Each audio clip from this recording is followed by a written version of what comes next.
You're welcome back from that quick timeout. It's still Daybreak here on Trust TV, and it's time for our discussion segment where we're going to be diving into the dynamic world of Nigerian politics, where alliances are shifting rapidly ahead of the 2027 elections. The proposed coalition led by former Vice President Atiku Abubakar aims to unseat President Bola Tinubu, but it's evident it's facing lots of challenges. Now, notably, PDP governors have rejected Atiku's opposition coalition, backing internal cohesion over external alliances.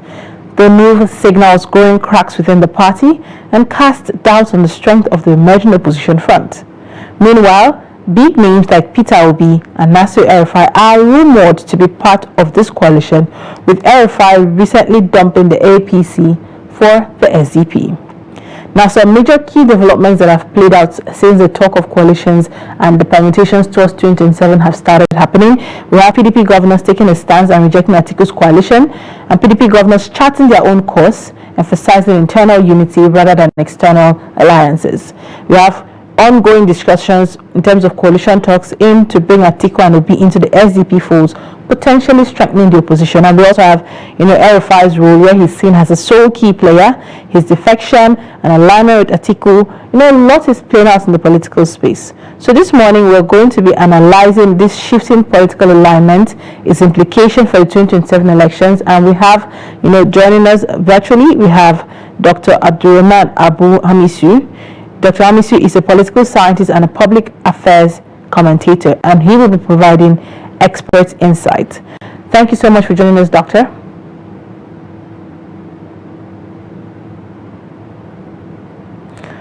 All right, let's move straight into the questions. We've seen lots of talks about coalition and the role everybody's coming to play, where El-Rufai is, where the PDP is, where Peter Obi is. What's your take on the whole coalition talks that is coming up in the polity at this point in time? What do you make of it?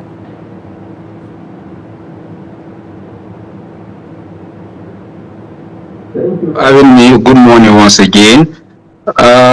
You see, politics is about convergence and divergence of interests. It's something that is interest-driven. And once you have people that are either driven by interest to come together or driven by interest to disagree, you see passion and commitment coming to play because it is something that they feel strongly about. Who are the people that are talking about coming together now to form a very formidable force against the incumbent president? These are known faces, these are known figures, these are his former allies. For instance, the former Vice President, His Excellency Alhaji Atiku Abubakar, was Vice President. They won election at the same time in 1999 before President Obasanjo chose Atiku Abubakar as his Vice President, elevating him to the status of the Vice President of Nigeria, while the incumbent president was the Governor of Lagos State, and together they ran this country. So they are known to each other. At a point, they work together under ACN, while the current president was the head of the political party, the ACN. His Excellency Atiku Abubakar was the flag bearer of ACN. Was the flag bearer. They work together at a point in time. No regard to, yes, they work at a point in time under AC.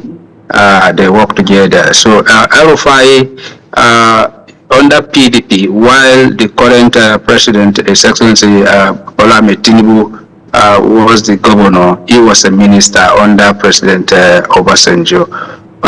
You talk about the gladiators. Peter Obi, yes, came later on, but again, his participation in the last general election showed that he has a strong base and shown. Former governor of Osun State, Rauf Aregbesola, was very close to the current president, and they worked together. He was the current president facilitated Rauf becoming the governor of Osun State, and together they ran Osun State up to the point they disagreed towards the emergence of the current president. So most of the people that are today in the opposition either belongs to the CPC, which is the party that came together with ACN to form APC before the 2015 election. And the CPC is known to solely champion the cause of President Muhammadu Buhari, and it was the CPC that gave President Muhammadu Buhari the visibility that led to his emergence in 2015 as the candidate to beat. And he won the election, and the rest is easily. So, as I said earlier on, the people that are muting this idea of coalition against the president are his known friends that either worked for him during the last election and they became estranged, or they worked together in the past and then they became estranged because of the divergent interest that is driving the ambition of each and every one of them. So they are known to him and he is known to them. All right. I'm glad you mentioned that the people who are driving this coalition are known face. Does the fact that they are known face, especially in the political space, there are people who have had political ambitions and have put their political foot forward, have even served Nigeria at a point in time, can you truly say that this coalition is coming based on an ideology stance, or they are just strategic alliance to gain power, whichever they belong to? What does this mean, and how possible is this in our democratic landscape? Unfortunately, since 1999 till date, no party you could say is based on any kind of ideology. You can't pin any party to any ideology. You can't pin PDP to any ideology. You can't pin any APP that became ANPP to any ideology. APC talked about progressive politics, but by the time they came to power, we did not see much of the progressive ideas that we would have loved to see if truly they were progressive parties. So I would say that the ideology in politics is dead in Nigeria. What is driving people are basically 3 to 4 things. One, there are persons that are driven by their interests, which are the actors at the political party level and those that are contesting election in one way or the other. There are the electorate that are driven by their own interests. Majority of them, when elections are around the corner, is what they can get from candidates and what they can get from party officials to sell their votes, because they feel that it is time for them to get something from their candidate, because after voting, you will never see those candidates again. You have those that are driven by religion or ethnicity. This person is from my tribe, is from your tribe, we will vote him, we will not vote him. And then you have those that are voting based on region, based on the fact that the South has become, North has done the presidency, it's now time for South, and so on and so forth. But for those that are coming together presently, these are persons that feel that are aggrieved.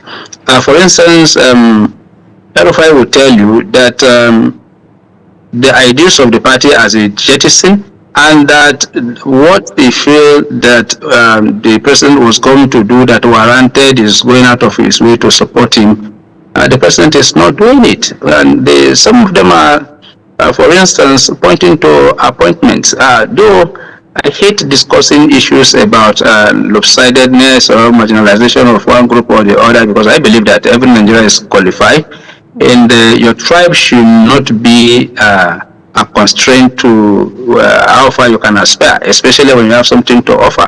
But here we are in Nigeria, ethnicity, tribe, religion are big factors. So there are those that are saying that Mr. President has concentrated his appointment in Southwest, and in the Southwest is Yoruba-speaking people that he has appointed. There are those that feel that is economic policies and not really adding value to the country, and that Mr. President policies has caused more poverty than alleviating people's poverty, especially with the removal of the subsidy without anything to caution the effect of the whole thing. And then there are those that are opposed to him because of their own personal interest. They want to contest the election. For instance, His Excellency Atiku Abubakar has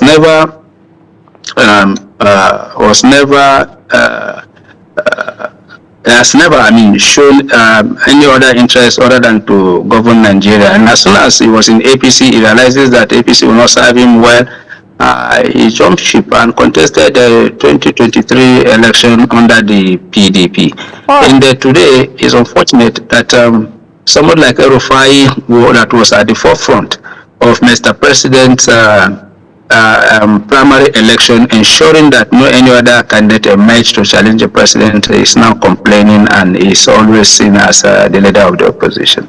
So that is to tell you the unpredictability nature of politics in Nigeria. Indeed, it's quite unpredictable. Now, let's take a look at the PDP. The PDP has distanced itself, from current coalition talks. Yet you find its members, some of them being present at the coalition event. Now, what does this tell us about the supposed internal unity they are trying to build, saying that they would rather have internal unity than outside alliance? What does this tell us about the PDP and the PDP's house and what's going on with them?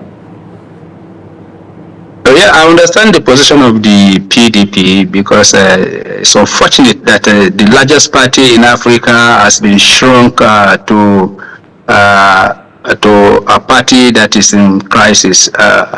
If you recall, prior to 2023 election, from 2015 when President Jonathan lost the election up to 2023, PDP was in crisis. Up to the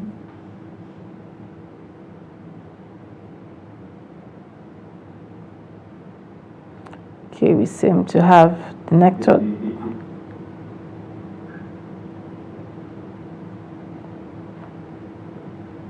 Doctor, yes, I can hear you.